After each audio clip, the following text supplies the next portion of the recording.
गौतम बुद्ध एक गांव में उपदेश दे रहे थे। उन्होंने कहा कि हर किसी को धरती माता की तरह सहनशील तथा क्षमाशील होना चाहिए। क्रोध ऐसी आग है जिसमें क्रोध करने वाला दूसरों को जलाएगा तथा खुद भी जल जाएगा। सभा में सभी शांति से बुद्ध की वाणी सुन रहे थे, लेकिन वहां स्वभाव से ही अति क्रोधी एक ऐसा व्यक्ति भी बैठा हुआ था जिसे यह सारी बातें बेतुकी लग रही थीं। वह कुछ देर यह सब सुनता रहा, फिर अचानक ही आग बबूला होकर बोलने लगा, तुम पाखंडी हो, बड़ी बड़ी बातें करना यही तुम्हारा काम है। तुम लोगों को भ्रमित कर रहे हो। तुम्हारी यह बातें आज के समय में कोई मायने नहीं रखती।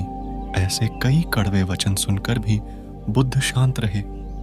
उसकी बातों से ना तो वह दुखी हुए, ना ही कोई प्रतिक्रिया की। यह देखकर वह व्यक्ति और भी क्रोधित हो गया और वह बुद्ध पर गुस्सा होकर वहां से चला गया।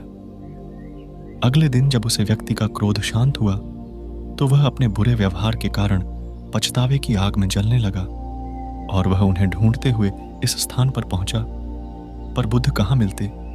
वह तो अपने शिष्यों के साथ पास वाले एक अन्य गांव निकल चुके थे। व्यक्ति ने बुद्ध के बारे में लोगों से पूछा और ढूंढते ढूंढते जहां बुद्ध प्रवचन दे रहे थे वहां पहुंच गया। उन्हें देखते ही वह उनके चरणों में गिर पड़ा और बोला, मुझे क्षमा कीजिए प्रभु। बुद्ध ने पूछा, कौन हो भाई, तुम्हें क्या हुआ है, क्यों क्षमा मांग रहे हो? उसने कहा, क्या आप भूल गए? मैं वही हूं जिसने कल आपके साथ बहुत बुरा व्यवहार किया था। मैं शर्मिंदा हूं।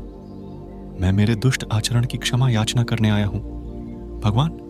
बुद्ध ने प्रेम पूर्वक कहा, बीता हुआ कल तो मैं वहीं छोड़कर आया गया और तुम अभी भी वहीं अटके हुए हो। तुम्हें अपनी गलती का आभास हो गया, तुमने पश्चाताप कर लिया, तुम निर्मल हो चुके हो। अब तुम आज में प्रवेश करो। बुरी बातें तथा बुरी घटनाएं याद करते रहने से वर्तमान और भविष्य दोनों बिगड़ते जाते हैं। बीते हुए कल के कारण आज को मत बिगाड़ो। उस व्यक्ति का सारा बोझ उतर गया। उसने भगवान बुद्ध के चरणों में पड़कर क्रोध त्याग का तथा क्षमाशीलता का संकल्प लिया। बुद्ध ने उसके मस्तिष्क पर आशीष का हाथ रखा। उसे दिन से उसमें परिवर्तन आ गया और उसके जीवन में सत्य, प्रेम व करुणा की धारा बहने लगी। मित्रों, बहुत बार हम भूत में की गई किसी गलती के बारे में सोचकर बार बार दुखी होते हैं और खुद को कोसते हैं। हमें ऐसा कभी नहीं करना चाहिए।